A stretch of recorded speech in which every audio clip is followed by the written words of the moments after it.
랜선 교회에 오신 것을 환영합니다. 안녕하세요. 슬기로운 신앙생활, 매일 하나님과 친밀한 교제를 나누는 묵상, 메밀묵 한정민 목사입니다. 인생을 살다 보면 누구나 어려움을 당합니다. 우리는 이런 고난과 역경 앞에서 좌절하기도 하고 낙심하기도 하며 어떨 때는 힘을 내어서 그것을 극복하며 살아갑니다. 문제는 이런 삶이 계속해서 반복된다는 데 있는 것이죠. 그런데 역경의 깊은 곳에 또 역전의 축복이 있다는 사실을 기억하시기 바랍니다. 역경을 불행으로 여기지 마십시오. 만약에 고난과 역경을 불행으로 여기면 우리의 삶은 너무나도 힘들고 고단해질 것입니다. 고난과 역경은 불행이 아니라 조개가 진주를 만들어가는 과정이라고 생각해야만 합니다. 그러나 내가 가는 길을 그가 아시나니 그가 나를 단련하신 후에는 내가 순금같이 되어 나오리라 라는 욥의 고백을 기억하시기 바랍니다. 우리의 믿음이 아름다운 진주나 순금과 같이 되기 위해서 닥쳐온 역경을 오히려 축복이라 여기며 오직 하나님만을 의지하고 이 모든 역경을 이겨나가시기 바랍니다. 반드시 고난과 역경은 사라지고 그 자리에 굳센 믿음이 보석처럼 빛나게 될 것입니다. 메밀묵을 통해 하나님의 말씀을 읽고 우리에게 다가온 어떤 어려움도 이겨나가는 복된 우리 모두가 되기를 주님의 이름으로 축원합니다. 우리는 지난 시간에 출애굽기 7장을 읽었습니다. 하나님께서 모세와 아론을 바로에게 보내셨고 그들은 순종했죠. 아론이 지팡이로 뱀을 만들었던 것을 기억합니다. 그리고 하나님께서 나일강을 피로 만드는 첫 번째 재앙을 내리셨죠. 오늘은 출애굽기 8장을 읽겠습니다. 하나님께서 애굽에 두 번째부터 네 번째 재앙을 내리시는 장면이 기록되어 있습니다. 두 번째는 개구리, 세 번째는 이, 네 번째는 파리 재앙이었죠. 그럼 성경을 읽겠습니다.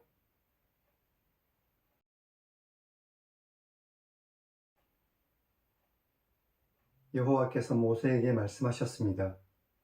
너는 바로에게 가서 여호와께서 내 백성을 보내어라. 그들이 나를 섬길 것이다.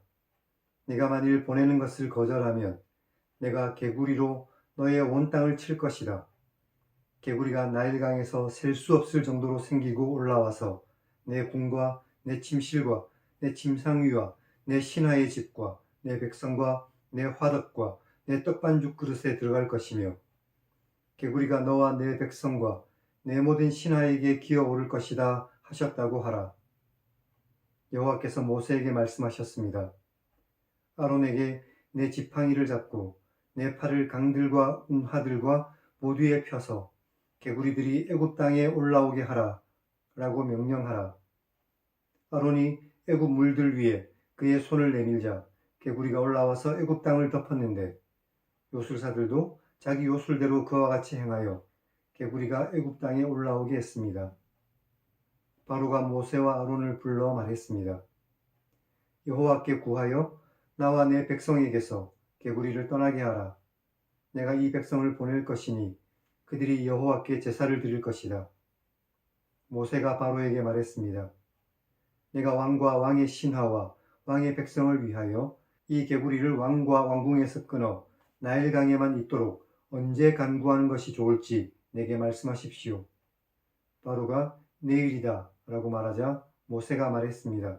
왕의 말씀대로 하여 왕에게 우리 하나님 여호와와 같은 분이 없는 줄을 알게 할 것이니 개구리가 왕과 왕궁과 왕의 신하와 왕의 백성을 떠나서 나일강에만 있을 것입니다 하고 모세와 아론이 바로를 떠나 나가서 바로에게 내리신 개구리에 대하여 모세가 여호와께 간구하자 여호와께서 모세의 말대로 하셔서 개구리가 집과 마당과 밭에서부터 나와서 죽었습니다. 사람들이 모아 무더기로 쌓았고 땅에서 악취가 났습니다. 그러나 바로가 숨을 쉴 수 있게 되자 그의 마음을 완강하게 하여 그들의 말을 듣지 않았으니 여호와께서 말씀하신 것과 같았습니다. 여호와께서 모세에게 말씀하셨습니다. 아론에게 명령하기를 내 지팡이를 들어 땅에 티끌을 치라 하라.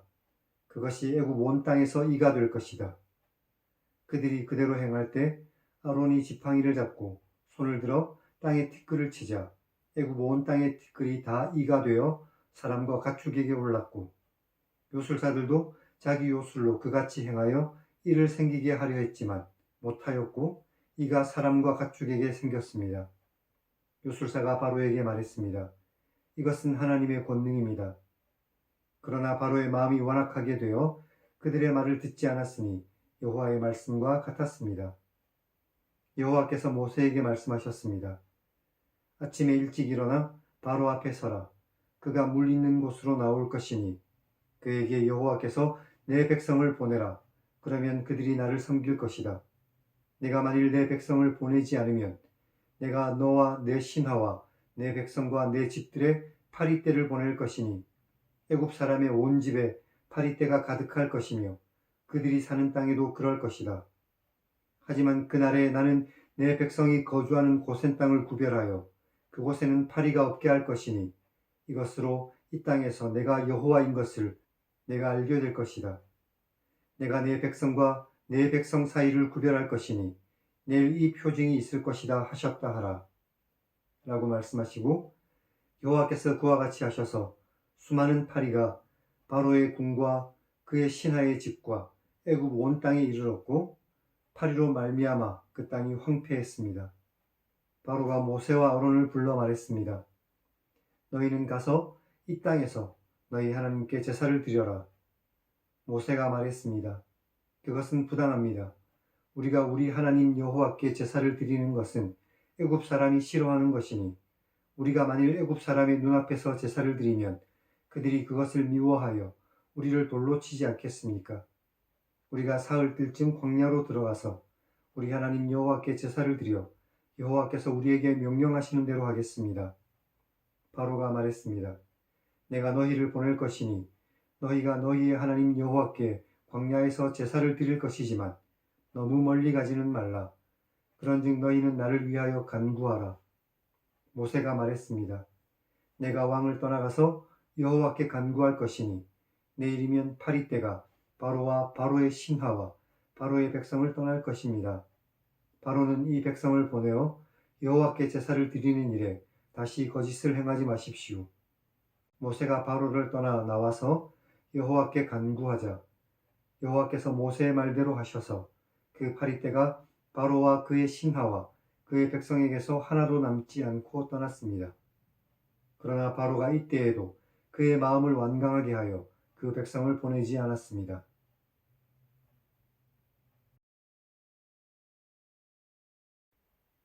오늘은 여기까지 읽었습니다. 두 번째 재앙은 개구리가 애굽 온 땅에 기어 오르는 것이었습니다. 온 천지에 개구리가 가득 차 있는 그런 장면을 한번 상상해 보십시오. 얼마나 혐오스럽고 끔찍하겠습니까? 개구리는 애굽에서 여신 헥트로 신격화되었는데 해산하는 여인을 돕는 신으로 그렇게 여겨져 왔습니다. 그리고 말씀해 보면 요술사들도 개구리를 땅으로 올라오게 했습니다. 그런데 그들은 개구리를 없애지 못했습니다. 이런 모습들을 보며 이 세상의 그 어떤 능력이라 할지라도 하나님 앞에서는 헛될 수밖에 없다는 것을 우리는 알 수 있습니다. 바로가 이 재앙 앞에서 백성들을 보내겠다고 했지만 개구리가 사라지자 마음을 바꾸었죠. 세 번째 재앙은 아무런 경고 없이 주어졌는데 온 땅의 티끌이 이로 변하는 이 재앙은 땅의 신인 게브와 연관되어 있습니다. 그리고 세 번째 재앙부터는 요술사들이 따라하지 못했고 그들도 이것은 하나님의 권능이라고 인정하죠. 네 번째 재앙은 파리 재앙인데 하루의 일정을 관장하는 케프라라고 하는 신과 연관되어 있다고 합니다. 이 네 번째 재앙부터는 하나님께서 애굽 사람들과 이스라엘 사람들을 구별하셨습니다. 그러자 바로가 모세에게 이스라엘 백성들이 애굽을 떠나지 말고 애굽에서 제사를 드리려고 하죠. 하지만 거부하는 모세의 말에 백성들을 보내겠다고 하지만 파리떼가 없어지자 다시 마음을 바꿉니다. 오늘 말씀에 기록된 두 번째, 세 번째, 네 번째 재앙은 물과 땅과 공기와 연관되어 있습니다. 결국 세상의 이 모든 것을 관장하는 것은 애굽의 헛된 신이 아니라 하나님이시라는 것을 우리에게 알려줍니다. 이 위대하신 하나님을 굳게 믿고 이 땅 가운데서 믿음으로 승리하시기 바랍니다.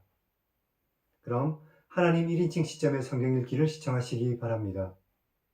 온 세상을 주관하시는 위대하신 하나님을 우리는 만날 수 있습니다. 그리고 이 하나님께서 우리를 구원하셨습니다. 이 놀라우신 하나님 안에서 늘 믿음으로 승리하며 살아가는 복된 우리 모두가 되기를 다시 한 번 더 주님의 이름으로 간절히 축원합니다. 그럼 다음 시간에 뵙겠습니다.